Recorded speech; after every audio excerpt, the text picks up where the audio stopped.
Question en ce début d'après-midi. Vos métiers changent, ils changent comment? Changent-ils beaucoup? Changent-ils de plus en plus vite? Prenons des comparaisons. Prenons Polaroid. Polaroid était l'un des seigneurs de l'argentique et il fut pulvérisé, pas par un concurrent, il fut pulvérisé par une technologie venue latéralement avec une torpille qui s'appelait le numérique. Mais il y a plus incroyable encore. Kodak, numéro 1 de l'argentique dans le monde, avait, dans son secteur de recherche et développement, inventé l'appareil numérique. Ils l'avaient. Ils n'y ont jamais cru. Ils n'y ont jamais cru et ils en sont morts. Et dans vos métiers, d'où pourrait venir cette concurrence incroyable, inattendue? Où faut-il regarder? Quel 360 degrés observer pour pouvoir se dire « c'est de là d'où viendra l'innovation incroyable que je dois suivre ». Voilà la question qui se pose aujourd'hui. Et vous voyez que le plateau est bien fourni. Voici 3 entreprises, 4 personnes, mais 3 entreprises qui vont venir témoigner devant vous de l'avancée incroyable de leur métier. Nicolas Bouzou ne sera pas avec nous cette fois-ci. Agenda incompatible, peu importe.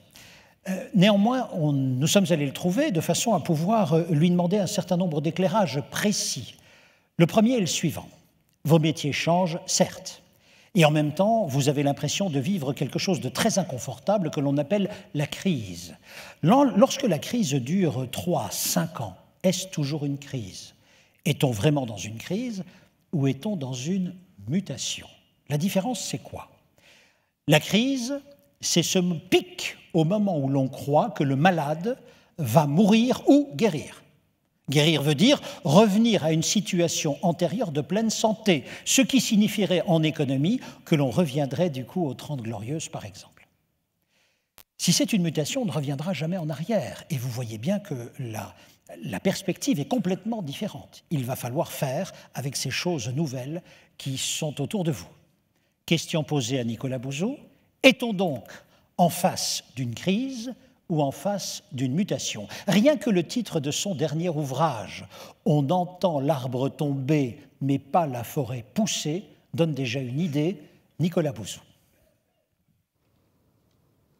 On est entré dans ce qu'on appelle une vague d'innovation. Moi, je parlerais plutôt de tsunami d'innovation. C'est-à-dire qu'on voit que dans un certain nombre de secteurs, comme les nanotechnologies, les biotechnologies, l'information, l'intelligence artificielle, ce que les anglo-saxons appellent les NBIC, on a vraiment un flux d'innovation radicale qui va transformer l'ensemble de l'économie. L'ensemble de l'économie, ce sont ce qu'on appelle des technologies multi-usages, donc elles vont avoir des implications dans l'ensemble de l'économie et pas seulement dans leur secteur d'origine. Les nanotechnologies, ça ne change pas seulement la chimie, ça change aussi le textile, pour prendre cet exemple. Voilà. On est donc largement entré, dit-il, dans un tsunami d'innovation. Et je reprends ces termes. Tsunami d'innovation, il y en a 4 pour lui. Innovation sur tout ce qui est Internet informatique, les biotechnologies, les nanotechnologies et les sciences du savoir. Nous allons voir maintenant comment, à la lumière de ces 4 innovations selon Nicolas Bouzou, comment vos métiers ont évolué. Philippe Kovalik, merci beaucoup d'être avec nous. Vous êtes le président de Codimatra depuis 2010. À vos côtés se trouve Olivier Bory, directeur du marketing de chez Codimatra. Codimatra, en quelques mots, si vous le permettez, très vite, ce sont 60 salariés, 11 millions de chiffres d'affaires. Vous vouliez tout de suite faire un commentaire? Non?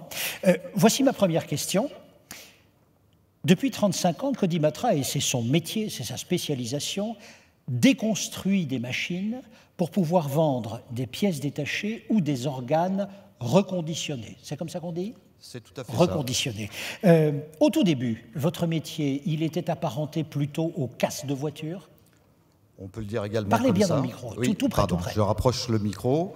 Je voudrais revenir un peu pour préciser une chose. Donc, le groupe Dubreuil a racheté Codimatra en 2007 et je suis effectivement président depuis 2010. D'accord.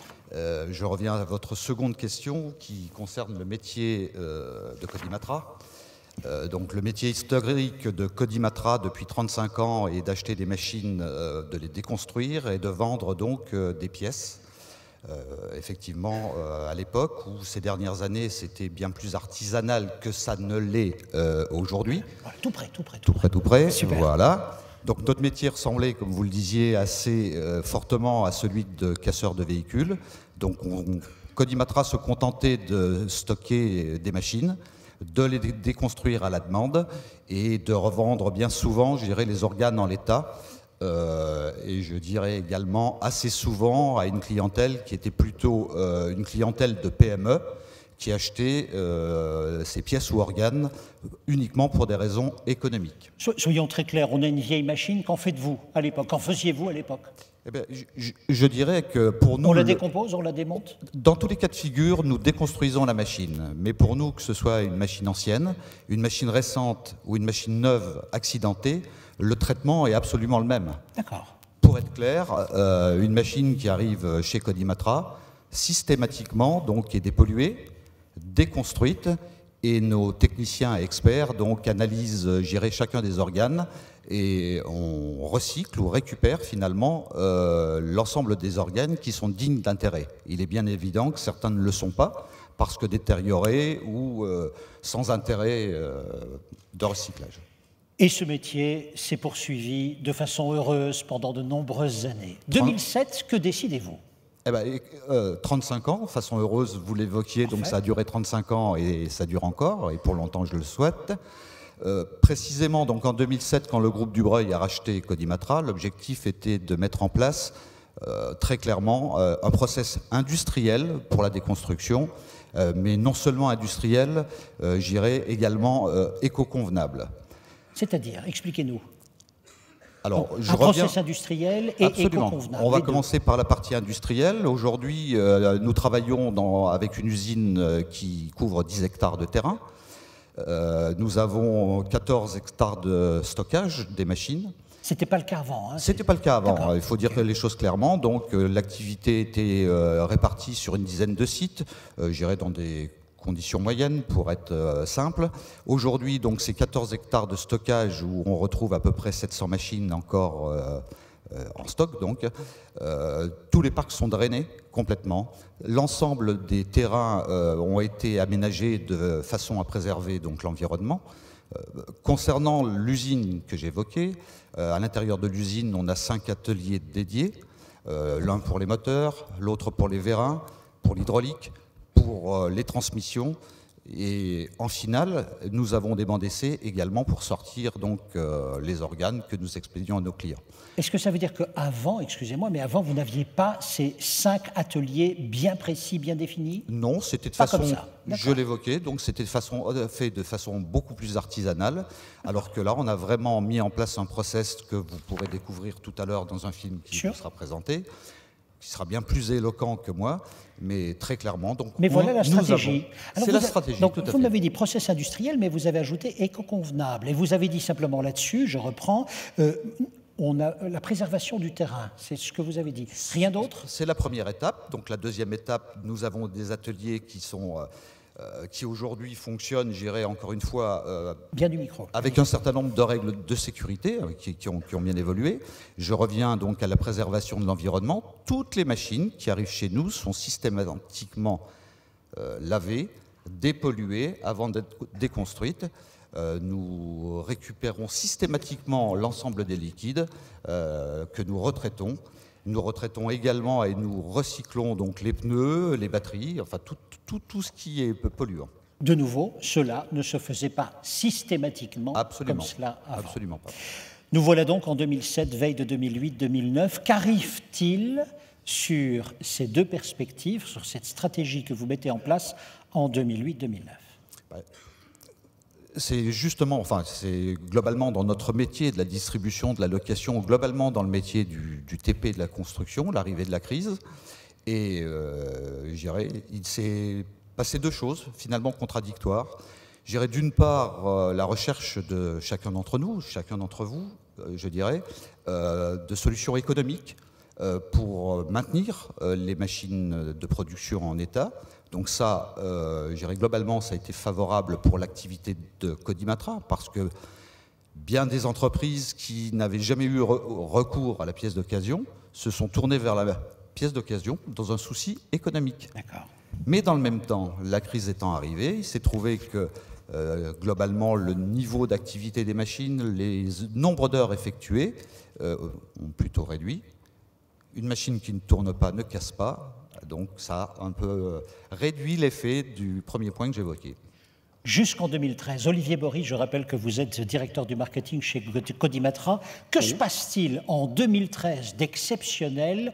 Je vais dire, est-ce que vous vous y attendiez à ce point-là? Expliquez-nous. Eh bien, nous avons une progression de 60% donc, de notre chiffre à l'export. À l'export, on est bien d'accord. Oui, sur les pays étrangers. Notre marché national est quand même très présent au niveau de notre chiffre d'affaires, mais il ne faut pas regarder que la France, il faut aussi regarder ailleurs et plus loin, et capter le client étranger. Donc ce client étranger, il doit nous connaître, nous reconnaître notre savoir-faire, et pour cela, il faut savoir communiquer vers lui, vers ce client étranger. Une question quand même, comment vous expliquez 60% comme cela? Non, surtout sur l'année 2013. Comment expliquez-vous qu'en 2013, il y a plus 60% à l'export? Bien, j'y viens justement. Nous avons réalisé il y a 1 an et demi un nouveau site. On a rajeuni complètement notre site internet. Site internet. Et nous avons développé plusieurs versions linguistiques de ce site. Donc déjà, nous avons fait un site clair, un site directif où le client ne va pas se perdre dans des choix, dans des propositions. Tout est ordonné de manière lisible et claire. Est-ce que ça veut dire que 5 ans plus tôt, par exemple, vous n'aviez pas de site aussi clair, aussi précis décrivant vos activités? On en était au balbutiement et tous les nouveaux outils ont besoin d'un rodage, à mon sens. Donc effectivement, il faut apprendre de ces erreurs passées pour ne plus refaire les mêmes erreurs, je dirais. Et donc nous avons fait 4 versions linguistiques, donc une version espagnole, une version anglaise, une version russe, une version française bien évidemment, et nous travaillons bientôt à faire une version également allemande. Sur ce site web, nous diffusons notre offre de machines, de matériel complète, nous diffusons notre offre de pièces, nous avons notre stock complet de pièces qui est visible en termes de référence par exemple, mais pas seulement, on a aussi tous nos organes qui sont peints, prêts à l'expédition, qui ont été reconditionnés près à l'expédition, et on a leurs photos. D'accord, on voit la pièce, donc ça participe à la connaissance de notre savoir-faire, mais aussi à rassurer le client puisqu'il voit nos organes et ce que nous sommes capables de faire. Vous mettez en place ce que l'on a vu tout à l'heure avec Gérard Bayard, une vitrine bien réelle celle-là, mais bien argumentée aussi, très explicite de votre savoir-faire. On est d'accord? Voilà. Y a-t-il eu des freins à l'export? Alors oui, il y a forcément des freins à l'export. Souvent la barrière de la langue, souvent la distance également. Donc par exemple, pour terminer sur la partie site web, nous réalisons aussi des campagnes d'AdWords, c'est-à-dire des campagnes d'achat de mots-clés par exemple, pour pousser notre visibilité sur le site, c'est important. Nous diffusons aussi nos matériels et nos pièces sur des sites comme Mascus, comme Marketbook, qui sont des supports aussi indépendants, mais qui favorisent la visibilité de notre site sur la toile. C'est pour ça que l'année dernière, nous avons réalisé près de 70 000 visites annuelles sur notre site. Donc 55 000 environ pour la page française et une quinzaine de milliers, 15 000 tout de même pour les versions étrangères. Alors un site web, c'est bien. Un site web qui est opérationnel, c'est encore mieux. Mais effectivement, il faut aussi montrer aux clients ce que l'on est capable de faire. Donc un site web, c'est bien, mais il n'y a pas que ce média-là. Voilà, une entreprise française dit au monde entier, voici ce qu'on fait. La question, c'est, est-ce qu'on vous croit? Du monde entier, Mexique, Argentine, Asie, est-ce qu'on vous croit? Alors voilà, exactement, est-ce qu'on va nous croire? Eh bien, nous avions réalisé donc au tout début, il y a 3 ans, un film virtuel en 3D qui expliquait notre process industriel. Bon, ce film a fait son temps, je dirais. Il était bien, mais un peu trop, comment dirais-je, technique, on va dire. Et il n'avait pas tendance à montrer notre savoir-faire et ce que l'on réalisait réellement. Donc nous avons réalisé un film qui montre nos savoir-faire, nos métiers, nos hommes au travail également. C'est la Codimatra, comme si vous y étiez. Et justement, pour viser nos clients étrangers, on a fait une version française, anglaise, espagnole, russe. Et nous travaillons également aussi à une version justement allemande. Cela veut donc dire que la révolution avec ces deux tendances, éco-convenance, c'est ce que vous avez dit, et éco-respect, et d'autre part le process industriel se retrouve dans le film où vous montrez vos activités. Nous sommes d'accord ? Parfait. Exactement. Codimatra, voici ce qu'on est. Exactement, la Codimatra comme si vous y étiez. Parfait. Écoutez, on est client argentin, on est client asiatique, chinois, russe, que sais-je. Nous allons voir la version française, bien sûr, de ce que vous présentez au monde entier. Codimatra, c'est ça. Allons-y.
cru? Ah bah, bien sûr, pour preuve qu'ils viennent nous visiter également. Parce que Pardon? ils viennent nous visiter également. Ils viennent vous visiter. Donc, non seulement ils vont voir le film, mais maintenant ils viennent visiter l'entreprise. Les images seules ne suffisent pas, donc à chaque fois que nous avons des clients étrangers qui viennent pour leur premier acte d'achat ou leur premier contact, on les invite à faire une visite. Parce que effectivement, les images parlent d'elles-mêmes, comme vous venez de le voir, mais une visite in situ, c'est toujours beaucoup plus intéressant. Vous avez combien de visites par an, par exemple? On a environ une trentaine de visites par an. Une trentaine de visites du monde entier. On vient voir Codimatra. Oui, on vient voir exactement ce qu'il y a dans le film. Exactement. Combien de comptoirs, combien de filiales? Comment vous avez organisé maintenant votre présence à l'étranger? Alors, nous n'avons pas de filiales, pardon. Nous avons des agents et des distributeurs donc, dans un certain nombre de pays. Nous avons 34 nationalités qui nous font déjà confiance actuellement dans le monde, en Europe et dans le monde. Voilà. Comment réorganise-t-on une entreprise qui, soudain, de but en blanc, se trouve ouverte vers l'extérieur? Je veux dire par là, ne fût-ce que la ligne téléphonique qui est en attente, mais également la façon dont moi, hispanisant ou bien anglo-saxon ou asiatique, j'arrive et je toque à la porte de votre entreprise qui m'accueille. Je veux dire, comment vous avez fait? Alors, effectivement, ça se passe de plusieurs manières. On fait un site web multilingue, on fait un film multilingue, mais on fait un accueil téléphonique multilingue. Nous avons un accueil en français, nous avons un accueil en espagnol, nous avons un accueil, c'est un système automatisé, d'accord, qui décroche, mais déjà vous avez un accueil anglais, suivant une reconnaissance du numéro. S'il est étranger, il va sur un numéro anglais. S'il est étranger, mais espagnol, par exemple, il va sur un accueil espagnol.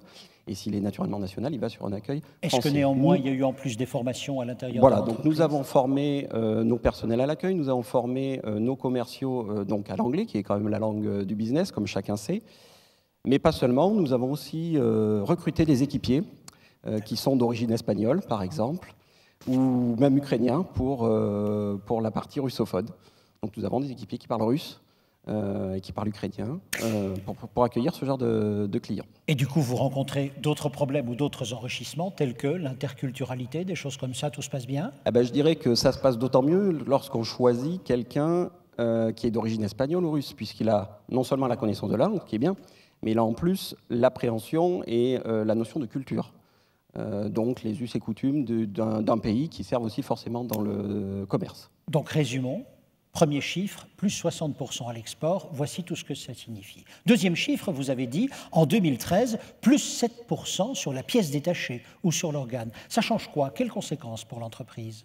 Eh bien, il faut forcément s'adapter. Eh bien, typiquement, nous, à nos commerciaux, nous avons installé, par exemple, des webcams pour pouvoir communiquer vers les clients qui sont loin. Nous utilisons bien entendu l'email, mais nous faisons aussi des photos numériques via messagerie pour dire, voilà, cher client, voilà la pièce que nous allons t'envoyer. Mais pas seulement, voilà la pièce que nous allons t'envoyer, mais également le colisage que nous avons réalisé pour pouvoir l'envoyer à l'autre bout du monde. Parce qu'envoyer une pièce qui est refaite, c'est bien, mais si on l'envoie dans un carton et qu'elle est détruite au bout de 3 semaines de bateau ou de 48 heures d'avion, ça ne sert à rien. Donc nous avons cet échange donc par webcam, justement, qui favorise l'échange commercial entre une personne. C'est la base de la relation commerciale. Deux questions encore. La première, beaucoup d'entreprises, semble-t-il, se disent « mais la pièce détachée, ça fonctionne bien, je vais m'y lancer aussi ». Ça vous inquiète ? Non, parce que ça veut dire une chose, c'est que notre modèle est viable. Ça veut dire que les autres veulent nous copier également. Donc ça, c'est plutôt rassurant. Et même d'ailleurs, je ferai un autre parallèle, c'est que nous avons des chercheurs du CNRS qui s'intéressent à notre business model. Par 2 fois déjà, ils sont venus nous visiter, puisque eux, ce qui les intéresse, c'est créer une modélisation. Ce sont des chercheurs fondamentaux, on va dire, ils sont en sciences fondamentales. Une modélisation de quoi? Modélisation de notre process, puisqu'on parle dans notre métier de logistique inversée. Alors la logistique inversée, ça paraît un peu barbare comme ça, mais c'est quoi en fait? Une logistique standard, vous partez d'une matière première, d'un produit semi-fini, vous assemblez tout ça et vous obtenez un produit unique. Or nous, notre spécificité, c'est le contraire. C'est on part d'un produit unique pour en faire quelque part une matière première ou un produit semi-fini que l'on va reconditionner et qui lui-même devient un produit fini, prêt à être monté sur une machine et parfaitement opérationnel. C'est ça. Donc, vous avez inversé le métier. Inverser la logistique, oui, effectivement. C'est pour ça que les chercheurs du CNRS s'intéressent à notre process. Et ils s'appellent ça comment? Excusez-moi, mais que je le retienne bien. Logistique inversée, logistique inverse. Voilà, ce sont les deux termes qui sont les plus souvent usités. D'accord. Merci beaucoup, Olivier Bory. Ma question finale, Philippe Kovalik, est-ce que vous estimez avoir apporté des modifications, des transformations à votre métier initial d'il y a 35 ans? J'en suis persuadé. Il y a un élément qui me paraît évident. D'abord, si nous regardons notre clientèle au fil des 35 dernières années, je pense que les premiers clients de Codimatra étaient plutôt des PME, comme je l'évoquais, avec simplement un souci économique. Aujourd'hui, si je reparlais de nos clients, je dirais de 2014, de 2013, de 2012, on a plus affaire à des clients qui ont une autre démarche, et une démarche un peu plus complète. Je m'explique.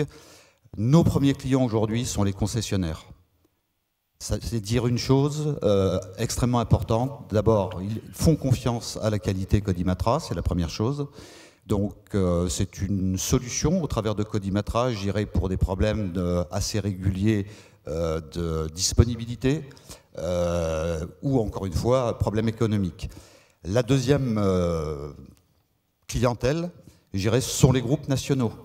Là aussi, ces dernières années, donc avec, je dirais, cette crise économique dont je reparle une nouvelle fois, on a réussi à placer quelques organes au départ chez des clients nationaux.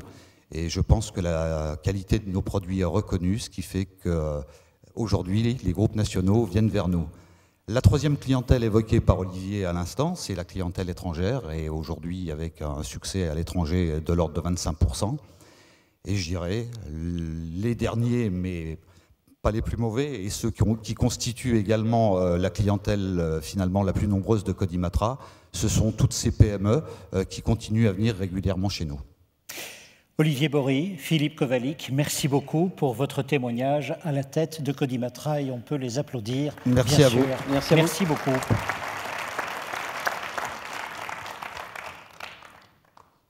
Heinz Wissmann, logistique inversée. Au départ, on partait de la matière première et on construisait une machine.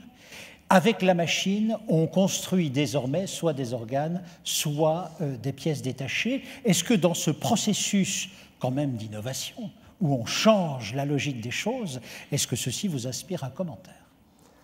Enfin, mon commentaire est peut-être légèrement à côté. Voilà. Je vous en prie.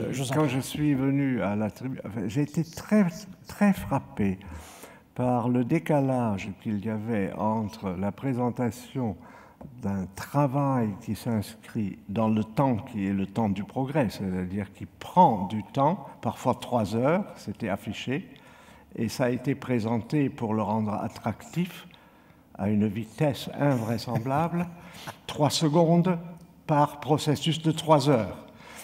Que signifie cela? Je crois que c'est là que la réflexion devient nécessaire, puisque dans nos métiers, je dis nos métiers, c'est pas le mien, mais même le métier d'enseignant, c'est un métier qui ne peut réellement réussir que s'il s'octroie le temps nécessaire à faire ce qu'il a à faire. C'est le progrès, c'est la modernité européenne telle que je l'ai évoquée tout à l'heure. Sans cela, on serait dans une espèce de agitation vaine. Et le problème que je vois, c'est que pour rendre attractif, c'est ça le problème, ce qui s'inscrit dans la patience d'un travail de longue haleine, eh bien, il faut le rendre plus rapide. Il faut l'accélérer, il faut donner un rythme. Et ce qui sous-tend en général cette accélération, c'est l'utilisation de la musique. Et là, il y a un travail de fond à faire sur la manière dont, dans notre univers contemporain, la musique, c'est-à-dire la musique qu'écoutent les ados, mais qui touche aussi les adultes, produit un effet d'accélération jouissive, avec un phénomène que je veux quand même souligner, c'est la syncope. La syncope, c'est-à-dire c'est un effet de battement retardé, attendu et d'autant plus agréable qu'il vient avec un temps de retard. en écoutant la musique tout à l'heure, vous avez tous les ingrédients de la séduction contemporaine, c'est-à-dire postmoderne, mais le tout au service d'un travail profondément moderne, au sens de la recherche d'une amélioration constante qui a pour nom le progrès. C'est ça qui me frappe. Monsieur Kowalik, vous avez l'absolution d'Heinz Wiesmann, c'est déjà pas mal. J'ajoute quand même, Heinz, une chose, c'est que le film, une fois vu, et je reprends ici les propos d'Olivier Bory, beaucoup de l'étranger viennent voir, c'est-à-dire prennent maintenant le temps de voir, et au rythme où cela va, le rythme réel, de voir ce qui se passe dans votre entreprise. Merci beaucoup, en tous les cas, pour votre témoignage. Repartons vers Nicolas Bouzou. Il nous a dit... Nous sommes entrés dans un monde de mutation. Oui, mais le chef d'entreprise est-il libre d'accepter ce monde en mutation? Pouvez-vous vous dire, moi je me tiens en dehors, ou bien je suis contraint par ce temps qui vient et par ces innovations qui, malgré moi, me sont proposées? Nicolas Bouzou. Ces grandes vagues d'innovation, ce sont des vagues de régénération de l'économie où l'économie change. Alors c'est ce qu'a très bien montré un économiste du début du XXe siècle qui s'appelait Joseph Schumpeter, c'est que ce sont des vagues de destruction créatrices. C'est-à-dire que l'innovation, elle génère de nouvelles activités, mais ces nouvelles activités remplacent d'anciennes activités. Et donc on a un double mouvement, comme tu le dis, on a un mouvement de création et un mouvement de disparition. Et les deux se font en même temps et il faut être en quelque sorte du bon côté de la barrière ou essayer de se raccrocher à la vague de création, et c'est tout le défi des entreprises. Schumpeter a cette phrase que j'adore, il dit toujours « le nouveau ne naît pas de l'ancien, mais le nouveau naît à côté de l'ancien » et du coup risque de tuer l'ancien. Votre défi, en tout cas ces 10 ou 15 prochaines années, c'est de faire mentir Schumpeter. C'est de montrer que vous, qui êtes des dirigeants d'entreprises qui venez du monde ancien, eh bien, vous allez entrer dans le monde nouveau. Mais c'est pas automatique, c'est pas facile. Mais c'est déjà le chemin que Codimatra prend, puisque site internet d'une part, et puis signature mondiale de ce que vous faites. Encore une fois, utilisation de l'une des mutations en cours, l'information grand public dans le monde entier à travers Internet. Robert Pin, bonjour. Bonjour. Merci beaucoup d'être parmi nous. Vous êtes, vous, président de Medibat et Medibuy, je vais assez vite en disant ça. C'est une entreprise qui est installée à Montpellier, 100 de salariés. Au départ, fondation en 79, et vous êtes dans la distribution. 90, premier grand virage, vous êtes dans la location. Votre première grande crise dans votre entreprise, c'est 83-85, vous êtes chahuté. Que se passe-t-il? Quelle est la réponse? Merci. 83, donc l'entreprise est très jeune, puisqu'elle a démarré en 1979, elle a 3-4 ans. Elle a démarré en investissant beaucoup sur les hommes et les moyens pour pouvoir assurer du service après-vente sur des grosses machines qui travaillaient en découverte minière sur la région de Montpellier, et pour représenter une marque qui s'appelle Liber et qui avait des grosses machines, et qui a toujours des grosses machines. 83, donc l'entreprise a démarré, elle a fait le plus dur, je dirais, puisqu'elle a passé ses 3 premiers exercices. On dit que c'est là que le taux de mortalité est très fort. Malheureusement, une crise épouvantable intervient. Vous vous souvenez tous des premières années Mitterrand. Sur les années de l'or, 80, voilà. 83, on est dans de l'or, l'austérité. Voilà, l'austérité, et donc un marché qui se divise par 4, brutalement. Et nous avions donc pour ambition de conserver le savoir-faire pour lequel nous avions investi. Localement, plus grand-chose à faire. Donc nous nous sommes orientés là où il nous semblait qu'il y avait de la demande, à savoir l'Afrique du Nord et l'Espagne, qui était à la veille de rentrer dans le marché commun, puisque l'Espagne est entrée dans le marché commun au 1er janvier 1986. Donc c'est l'export vers ces pays qui va redonner une bonne santé à l'entreprise. Projetons-nous ensuite vers 2008-2009. De nouveau, coup de semonce, que faites-vous? Que vivez-vous et quelle est votre réponse? Voilà, donc dans ce métier, c'est un métier cyclique, donc tous les 10 ans, on a droit à une crise. Donc après 83, il y a eu 93, puis 2003. Donc dans l'intervalle, effectivement, 93, donc ça a été très compliqué. Démarrage de la location, donc dans la même période. Là aussi, pour accompagner la fermeture des sites miniers, donc, qui avaient besoin de machines, de grosses machines, en mise à disposition relativement précaire. Et donc, on a embrayé sur ce marché-là. Votre question, c'était... C'était 2008, 2008-2009, voilà. c'est là où ça m'intéresse. 2008, donc dans l'intervalle, au début des années 2000, nous avons commencé à travailler autour des métiers du recyclage, concassage, criblage mobile. Donc avec la commercialisation de premiers concasseurs mobiles, on a appris ce métier pendant quelques années.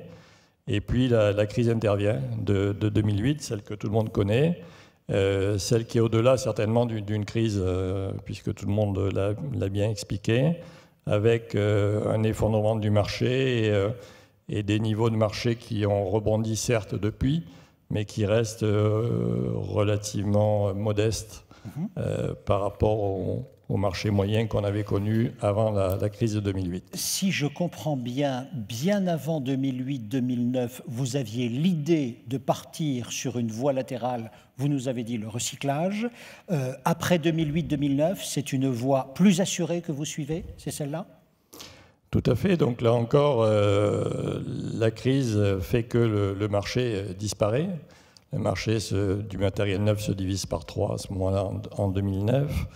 Et nous faisons le choix, une fois encore, de conserver notre savoir-faire et de le redéployer en partie sur les nouveaux métiers du matériel de recyclage, criblage et concassage. Expliquez-moi, le matériel de recyclage, je ne suis pas dans la partie, ça veut dire quoi par rapport à votre ancien métier? Ce n'est pas le même matériel du tout, c'est ça? Ce n'est pas le même matériel du tout, c'est du matériel qui permet de valoriser des matériaux anciens, des déchets de toute nature, alors que jusqu'à présent nous étions sur du traitement de matériaux neufs en quelque sorte, puisque c'était du terrassement, de l'extraction en carrière, etc. Donc ça sert à broyer les déchets, ça sert à les trier, ça sert à les cribler. Est-ce que c'est le même métier? Est-ce que vous avez dû recomposer des compétences différentes, embaucher, redéployer à l'intérieur de votre entreprise les compétences dont vous disposiez pour assurer cette filière-là? Oui, la culture d'origine du service, au bénéfice de grosses machines de travaux publics, nous a aidés parce que le matériel de recyclage est un matériel qui use beaucoup et qui demande une activité de maintenance assez soutenue et qui nous a permis effectivement de repositionner des équipes techniques sur la maintenance de ces machines-là, naturellement en les formant à des nouvelles machines, à des nouvelles technologies, à des technologies de plus en plus informatisées, embarquées, etc. Mais globalement, on a pu repositionner, garder un savoir-faire en le faisant évoluer. Est-ce que vous diriez aujourd'hui que vous avez trouvé un nouveau débouché ? Oui, clairement. De toute façon, notre marché historique travaux publics est un marché qui est ce qu'il est, qui s'est réduit, qu'on travaille sur 2 régions, Languedoc-Roussillon, Midi-Pyrénées, qui est un marché dont on a fait à peu près le tour, quand on y est depuis quelques dizaines d'années, et où nos marges de progression se situaient donc ailleurs. Et ailleurs, ça a été le choix du matériel de recyclage sur des zones plus importante, puisque c'est quand même, on est sur une niche de marché qui nous demande d'aller beaucoup plus loin que nos bases traditionnelles des 2 régions, et on travaille là sur la moitié sud de la France. Aujourd'hui, comment avez-vous ventilé votre personnel? C'est-à-dire, quel est le pourcentage du personnel qui s'occupe de cette nouvelle filière? On est à peu près sur 2 tiers, 1 tiers. 2 tiers, 1 tiers pour l'instant. Oui. Est-ce que vous diriez que votre métier a changé, du coup? Oui, complètement. Notre métier a complètement changé, puisque nous avons dû, à partir d'une organisation type PME de proximité, nous adapter à des secteurs beaucoup plus larges, beaucoup plus éloignés de nos bases, et donc intégrer des des méthodes d'organisation donc adaptées à cet éloignement. La nature même de vos clients a-t-elle du coup changé là aussi? Oui, la nature de nos clients a changé, même si on reste dans les groupes du BTP, de la gestion des déchets, d'une façon générale, on est assez proche au niveau de nos clients, de notre clientèle traditionnelle. Dernière question, dans 5 ans, vous voyez votre métier éventuellement évoluer dans quel sens encore? D'un métier qui était purement de distribution au démarrage, on va de plus en plus vers un métier qui doit savoir traiter toutes les composantes de notre métier actuel, qui sont en fait les métiers qu'on retrouve au DLR, c'est-à-dire la distribution, la location et la réparation, plus du financement associé. Donc aujourd'hui, on doit savoir maîtriser chacune des composantes de ce métier, et notamment sur la distribution, également la remise en état de matériel d'occasion. C'est vrai qu'on en parlait tout à l'heure avec Codimatra, mais nous avons là aussi un nouveau métier qui est en train d'émerger avec la mise à disposition de matériel pour une deuxième vie, avec des composants rénovés, soit chez nous, soit achetés chez nos constructeurs, soit achetés dans les réseaux spécialisés. Monsieur Pin, merci beaucoup pour votre témoignage, et on peut l'applaudir lui aussi, bien sûr. Et vous voyez que dans ce dernier témoignage, il y a là une observation de l'environnement à 360 degrés. Parti d'un premier métier, l'accent ensuite sur la location, puis ensuite sur le recyclage. Et je reprends votre dernier point qui est de dire, mais nous apprenons aussi ou nous observons l'émergence d'un nouveau métier qui est simplement la pièce détachée. Et là-dessus, vraisemblablement aussi, nous allons être présents. Autrement dit, pour pouvoir tenir votre activité et maintenir la pérennité de votre entreprise, là aussi, vous vous adaptez à l'environnement. C'est bien ça que vous avez fait, Monsieur Pin? Oui, c'est bien ça, et on ne fait que répondre à la demande de nos clients. À la demande de votre client. Merci, de vos clients, merci beaucoup. Petit commentaire peut-être à Heinz Wiesmann. Ici, voilà donc une entreprise. Ce n'est pas nécessairement qu'elle fait dans l'innovation, qu'elle va innover profondément, mais en réalité, elle observe le monde tel qu'il bouge et saisit ici des opportunités. Il y a l'exercice d'un choix. Enfin, avant l'ouverture du marché consécutive aux révolutions américaines et françaises, puisque quand l'État s'est retiré en renonçant au régime des privilèges, parce que les privilèges quadrillaient d'une certaine manière l'espace économique, et pendant ce que l'on appelle l'ancien régime, l'initiative entrepreneuriale n'avait pas vraiment de place. On était imprimeur par privilège du roi et on le restait. On était ébéniste, on était boulanger, on était même noble par privilège du roi et on n'avait pas le droit de gagner sa vie autrement qu'en exploitant ses terres, fussent-elles de mauvaise qualité. Il y avait beaucoup moins de nobles riches dans l'Ancien Régime que de nobles pauvres. Or, ce qui a changé, et c'est ça qui apparaît de manière tout à fait saisissante, c'est qu'à partir du moment où le marché est libéré du privilège, du quadrillage, que d'ailleurs les fascismes ont toujours, réactionnaires, ont toujours réinstallé, à partir du moment où on peut vraiment aller sur le créneau porteur, il y a évidemment dans l'innovation quelque chose d'extraordinairement libérateur. Ce n'est pas du tout l'innovation pour l'innovation, c'est l'innovation réponse à une situation dans laquelle ce qu'on invente de nouveau peut être en prise sur ce qu'on peut appeler une amélioration, un progrès, un mieux. Et je trouve absolument réconfortant que dans une situation de liberté de choix largement accordée, on puisse choisir le mieux. Et pas seulement en termes de rendement, même si c'est nécessaire, mais en termes aussi d'amélioration de la situation globale de la population. L'histoire des déchets, du triage, etc., ça me parle absolument comme quelque chose qui, au fond, n'attendait qu'à être investi. Dans un monde qui n'est pas contraint, dans un monde où vous êtes libre d'observer, de décider et d'agir, Heinz Wiesmann dit donc que toute adaptation intelligente devient la bienvenue. Nicolas Bouzou nous a dit « Nous entrons dans un monde où nous avons 4 mutations phénoménales qui arrivent en même temps. » Quelle doit être, dans ce monde-là, l'attitude de l'entrepreneur Nicolas Bouzou? C'est avant tout une attitude qui est liée à des valeurs, ce que j'appelle moi des valeurs culturelles. C'est-à-dire vraiment être tourné vers l'avenir, ne pas refouler, c'est-à-dire ne pas se dire si je suis libraire Amazon ça ne marchera pas parce que les gens aiment le papier, ou le livre plutôt, le livre électronique ça ne marchera pas parce que les gens aiment le papier. Ça c'est un refoulement freudien. En général ça se termine par chez Freud par des crises d'hystérie ou par des névroses, etc. Mais dans le monde de l'économie ça ne fonctionne pas bien non plus. Je pense qu'il ne faut pas non plus se dire on va devenir rentier et on va aller chercher des protections auprès du gouvernement, etc. parce que ça n'a qu'un temps. Moi je dis toujours, pensez, vous êtes en 1895, vous êtes un fabricant de chandelles et vous avez une innovation qui arrive qui est l'ampoule électrique. Vous avez 3 solutions.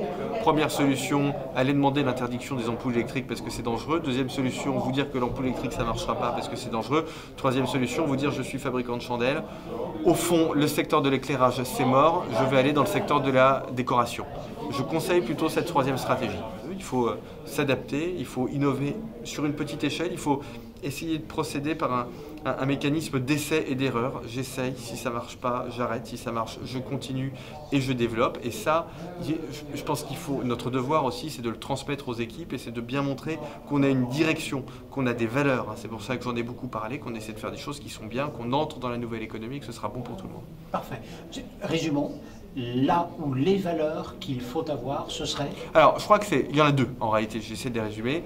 Une ouverture d'esprit sur les autres, très clairement, ce qui passe d'ailleurs souvent, je trouve, par le fait d'aller voir ce qui se passe à l'étranger. Moi, je dis toujours aux entreprises, exporter, non pas forcément pour gagner de l'argent, pour gagner beaucoup d'argent, mais pour bien comprendre ce qui se passe à l'extérieur et pour en tirer des enseignements sur ce qui se passe ici, parce que vous avez beaucoup de pays dans cette vague d'innovation qui sont malheureusement en avance sur la France, et parfois c'est des pays qui ne sont pas très éloignés, alors la Suisse, le Danemark, la Finlande, etc. Donc vous avez ça, et puis il faut toujours penser à l'avenir, se projeter vers l'avenir. En France, on n'y pense pas. En France, on s'intéresse à la sidérurgie, on s'intéresse aux plans sociaux chez Alcatel-Lucent, mais c'est pas ça. Ce qui doit vous intéresser, c'est les drones. Qu'est-ce que ça change pour moi? L'intelligence artificielle, qu'est-ce que ça change pour moi? Le décodage du génome, qu'est-ce que ça change pour moi? Voilà. Notez, je vous en prie, l'équivalence des termes utilisés à la fois par Nicolas Bouzou et puis par Heinz Wiesmann. Nicolas Bouzou vient de vous dire ceci: dans ce monde qui vient, ayez une ouverture d'esprit. Et si vous allez à l'export, c'est aussi pour pouvoir observer les autres cultures, pouvoir observer les autres façons de faire, être attentif. C'est exactement ce que la voie médiane que nous avait proposée Heinz Wiesmann entre le rationalisme et l'irrationalisme tout en début de matinée. Deuxième vertu, dit Nicolas Bouzou, projetez-vous en permanence vers l'avenir. Et de nouveau, c'est une composition, une posture par rapport au temps qui vient. Se projeter vers l'avenir, avec quel but? Innover pour innover ou innover avec le progrès. Dernier témoignage, Grégoire Tiberghien, bonjour. Bonjour. Merci beaucoup d'être parmi nous. Faites-vous partie du DLR? Non, pas pour le moment. Que faites-vous là? Non, pardon. Comment s'appelle votre entreprise? Dites-nous. Alors, ma société s'appelle Locadrone et... Quel rapport avec la distribution, la manutention, la réparation, bref, le DLR? Dites-moi. Écoutez, nous, en fait, on va intervenir en amont. On va pouvoir proposer de l'observation visuelle, aller voir les choses directement et proposer un service donc de location aux entreprises de drones. Location de drones. Nous allons y arriver dans un instant. Si vous le permettez, je dresse en quelques mots votre portrait et nous revenons sur l'activité de votre entreprise Locadrone et on fait le lien avec le DLR dans un instant. Grégoire Tiberghien, au départ, est un commercial. Il fait ses études à Angers. Puis, ensuite, il se dit, franchement, ce serait pas mal de découvrir le monde, et il part avec des copains à la découverte du monde, 33 pays à vélo. Il prend une caméra, et il va y rencontrer dans chacun de ces pays plusieurs entrepreneurs français. Il revient avec des heures et des heures d'interviews, grâce à quoi il va composer des blogs, des sites, où vous pouvez d'ailleurs aller retrouver son périple et retrouver surtout le témoignage de ces Français de l'étranger, entrepreneurs comme vous, et qui se sont installés ailleurs. Puis ensuite, vous repartez dans le Nord, vous êtes originaire de cette région et vous travaillez chez Doublet. Doublet, c'est une entreprise familiale internationale qui fabrique entre autres des drapeaux. On vous appelle à Londres où se déroulent les Jeux Olympiques. Doublet vous dit, tu vas renforcer les équipes sur place pendant les Jeux Olympiques. C'est là où, pour la première fois, vous constatez qu'il y a des drones, vous revenez en France et vous vous dites, pourquoi pas moi? Qu'avez-vous fait après? C'est de là d'où naît Locadrone? Exactement. Donc c'est suite à un événement sportif d'avoir vu ce type d'appareil, qui sont des petits hélicoptères sur lesquels on va emporter une caméra, filmer un événement et donner une perspective tout à fait innovante, des très belles images. Et je me suis dit, il y a sûrement quelque chose à faire là-dedans, c'est utiliser cette nouvelle dimension, l'espace, pour rendre des services. Et donc, suite à cela, j'ai regardé ce qui se faisait un petit peu en France et il y a une réglementation qui a été mise en place, qui est arrivée en avril 2012 et qui a déterminé et délimité les règles du jeu de l'utilisation de ces appareils. Et puis là, je me suis dit, j'avais toujours envie d'entreprendre, de me lancer, et c'était l'occasion. Bon, donc vous créez Locadrone, qui loue des drones pour faire quoi? Des petits hélicoptères pour faire quoi? Alors, il y a tout type de drone. Aujourd'hui, le drone, c'est un aéronef télépiloté qui peut se prend la forme soit d'un mini-hélicoptère, d'un drone donc à voilure tournante, comme vous pouvez voir ici, ou alors des drones à voilure fixe, qui sont des avions, et qui vont permettre de réaliser donc, des travaux aériens. Principalement aujourd'hui, ça va être de l'observation visuelle, c'est-à-dire que sur ce drone, qui reste uniquement un vecteur, on va mettre un capteur dessus. Le capteur, ça va pouvoir être un appareil photo, une caméra, mais aussi des capteurs plus perfectionnés qui vont être, par exemple, une caméra thermique, qui vont être des capteurs pour mesurer la pollution dans l'atmosphère. Et donc, c'est ce type de service que nous proposons. Et ça s'adresse principalement... Initialement, c'était pour la production audiovisuelle, pour la réalisation de films. Les images qu'on a vues avec Codimetra tout à l'heure étaient réalisées par drone, très belles images. Mais il y a aussi un marché qui est de plus en plus demandeur, croissant, c'est le marché technique, pour l'inspection technique. Ça veut dire que ça va être la possibilité d'aller au plus près des bâtiments pour faire une inspection technique, un diagnostic en amont d'une intervention humaine. Ça peut être utile pour l'agriculture aussi, aujourd'hui, pour mesurer le taux, le besoin en azote des plantes, savoir quelle quantité d'engrais et l'optimisation de l'épandage d'engrais sur les cultures. C'est aussi un marché qui est en train de naître sur la surveillance de sites industriels, la surveillance des réseaux électriques, la surveillance des réseaux de transport. Bref, il y a énormément de choses et on est devant une feuille blanche qu'on est en train d'explorer. Donc au départ, vous créez Locadrone d'abord pour du film, de l'image. Je vais être simple, ça c'était la mission première. Et petit à petit, des demandes viennent de l'extérieur. Voyons d'abord, et nous allons projeter le film, un tout petit extrait, voyons d'abord les images que vos appareils parviennent à prendre des réalités extérieures. Extrait.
Si je comprends, vous pouvez même aussi servir le champagne en altitude, c'est bien ça?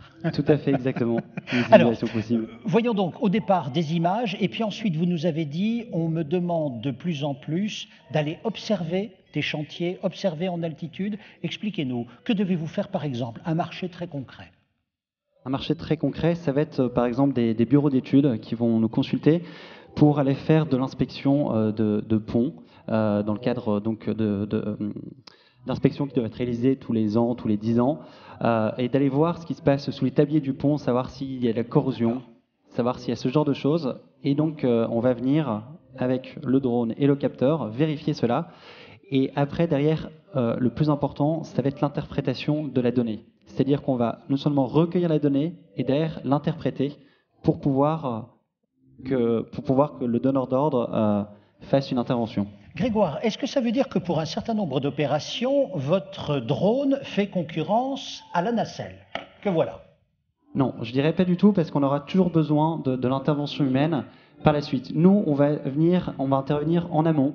C'est-à-dire qu'au lieu de déplacer une nacelle et se rendre compte que finalement, le problème, ce n'est pas, l'étanchéité d'une toiture ou ce genre de choses, le drone va permettre très rapidement, et ça se déploie vraiment extrêmement rapidement, de vérifier et de faire une analyse, une interprétation avant de pouvoir venir avec une nacelle faire les travaux nécessaires. Ce qui signifie que l'une des fonctions peut-être de la nacelle est effectivement concurrencée par votre drone. Mais cela ne remplace pas toutes les fonctions de la nacelle. Est-ce que nous sommes d'accord là-dessus? Tout à fait. Peut-on faire une démonstration?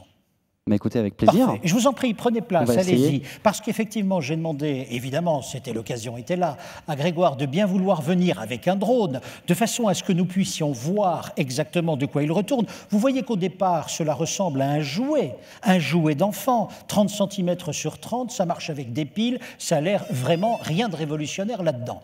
Première opération. Deuxième opération, il s'agit quand même de fixer au pied du drone l'outil nécessaire pour qu'il puisse réaliser son opération. Alors vous pouvez y mettre une GoPro, pour ceux qui savent ce que c'est, une GoPro toute petite caméra, HD bien sûr, et qui vous permet de fixer ça sur un casque, sur un ski, vous fixez ça sur le capot de votre voiture, vous pouvez ainsi vous filmer, vous faites exactement ce que vous voulez. Ici, qu'avez-vous fixé, Grégoire? C'est une GoPro ? C'est une GoPro, ok. Donc c'est un appareil, vous allez le voir, tout petit, mais qui évidemment prend les images et va vous les restituer. C'est ce que nous allons tenter de vous montrer. Première opération. Dites-moi également, vous avez dit, attention, la réglementation a changé, donc ici vous êtes habilité légalement à piloter l'appareil. Tout à fait. Ce n'est pas un jouet d'enfant qu'un jouet, c'est ça que je veux dire. Non, il faut être breveté, vous avez passé un brevet pour ça. Il y a un brevet de pilote à avoir, et il faut aussi déposer des dossiers auprès de la préfecture, et il faut avoir une patte blanche, on veut dire, auprès de la DGAC, donc c'est très réglementé. Parfait, je vous en prie, prenez position. Je reprends ce que Grégoire vient de dire. Oui, il faut un brevet auprès de la Direction générale de l'aviation pour pouvoir piloter ce type d'appareil. Sachez qu'un jeune de 18 ans à Strasbourg, avec le même appareil, est allé filmer la place Parfait, celle-là, à Nancy. Il l'a filmée. Bien, merci. Et que s'est-il passé? Eh bien, il est en garde à vue juste après parce qu'il n'était pas breveté. Voilà ce qui s'est passé. Donc, ne venez pas jouer avec ça en place publique. Surtout, restez d'abord dans un domaine privé. Soyez breveté ou que vos collaborateurs le soient pour pouvoir faire cela. Allons-y, je vous en prie. Quand vous êtes prêts, nous sommes prêts également.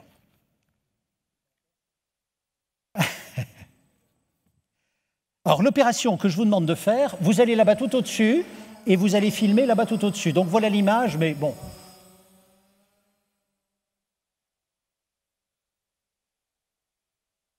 Est-ce que vous pouvez vous approcher un peu de la banderole?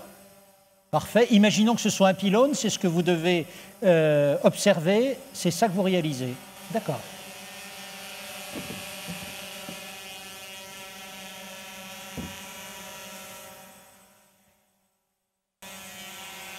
Vous avez une forte autonomie? Une dizaine de minutes d'autonomie.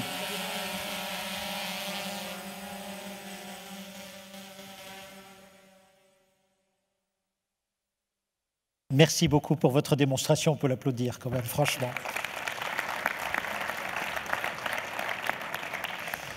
Une dizaine de minutes d'autonomie. Maintenant, j'ai quand même encore une ou deux questions à vous poser, Grégoire, si vous le voulez bien.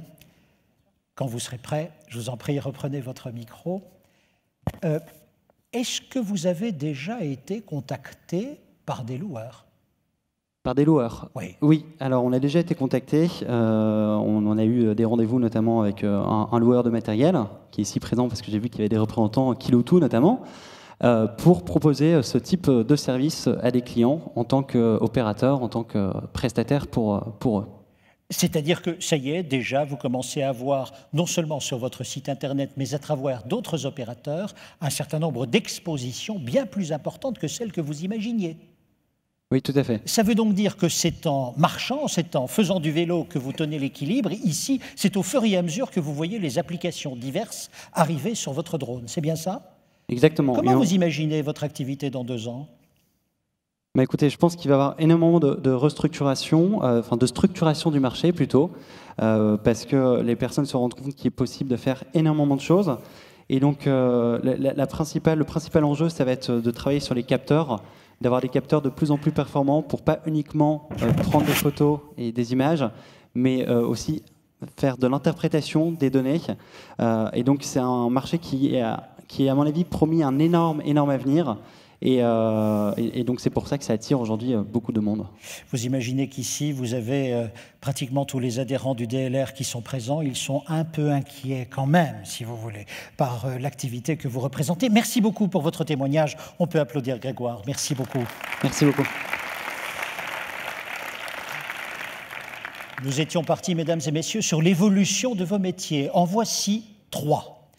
Codimatra prend la première option qui est restructuration de l'outil industriel. Ajoute une deuxième option qui est la valeur environnementale, nous devons absolument la respecter. À partir de là, met en place un site et se rend compte, au bout du compte, que ce site ne suffit pas, que de l'étranger, la vitrine est interrogée. Ce que vous nous montrez, est-ce vraiment votre plus-value? Est-ce vraiment votre savoir-faire? À partir de là, ils utilisent l'une des mutations en cours qui a déjà été expliquée par Gérard Bayard tout à l'heure, simplement un film en plusieurs langues, avec un tempo, une syncopée différente pour pouvoir accélérer le rythme de la monstration, pas de la démonstration. On ne fait que montrer ce que l'on fait, on ne démontre pas encore son savoir-faire. La démonstration vient plus tard, lorsque le client intéressé vient au sein de l'entreprise pour pouvoir se rendre compte sur place comment l'ensemble est organisé. Deuxième exemple, c'est Robert Pin.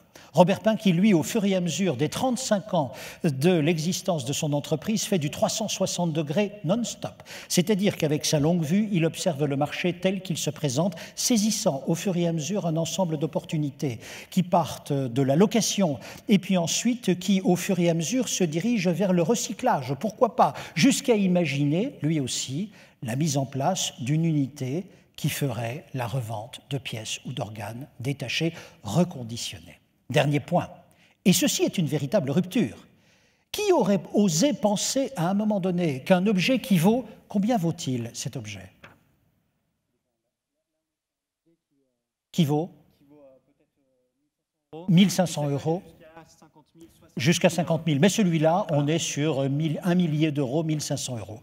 Qu'un objet de 1 500 euros viendrait créer une rupture sur l'une des fonctions associées à plusieurs de vos nacelles, tout simplement celle-là, pour pouvoir aller inspecter dans des endroits improbables et à faible coût un certain nombre de constructions, d'ouvrages, pour ensuite peut-être arriver avec une nacelle telle que celle-là ou d'autres objets encore, d'autres matériels, afin de pouvoir inspecter ou faire les réparations nécessaires.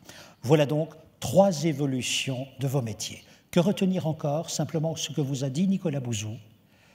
2 valeurs essentielles dans le monde qui vient. L'attention, la vigilance, d'une part, et d'autre part, au-delà de cette vigilance, au-delà de cette attention, être toujours prêt à saisir l'opportunité qui vient.